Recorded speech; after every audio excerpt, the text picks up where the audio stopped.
1 қазан халықаралық қарттар мерекесінің қарсаңында Жанұя отбасын қолдау орталығы мен Азаматша KZ қайырымдылық қорының бірлесуімен ашылған белсенді ұзақ өмір сүру орталығына бүгін біз келдік.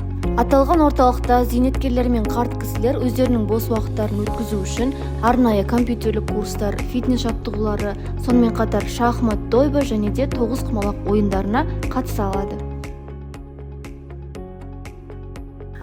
Бізде белсенді ұзақ өмір сүру орталығы Қарасай ауданында, Қаскелең қаласында 2024 жылдың 17 мамырында ашылды.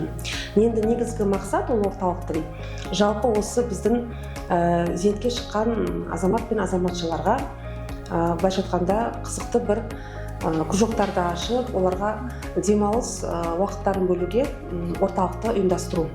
Қазір бізде осы орталықта фитнес курстары бар. Ол жаққа бізде апаларымыз, енді аталарға қарағанда белсенді түрде келіп қатысады.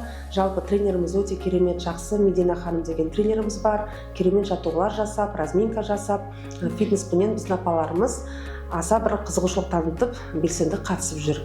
Онымен қоса бізде компьютерлік курстар бар. Жұмысты бірден тоқтатып қойғанда олардың жаңағы есте сақтау қабілеті төмендей бастайды. Сондықтан біз компьютерлік курстарды оларға ұсынамыз. Және де кейбіреу енді жаңағы дойбы, шахмат сияқты ойындарды келіп, 1-2 сағат келіп ойнап кетіп, өзінің құрдастарымен, өздерінің жаңағы таныстарымен келіп, бір демалып кетеді.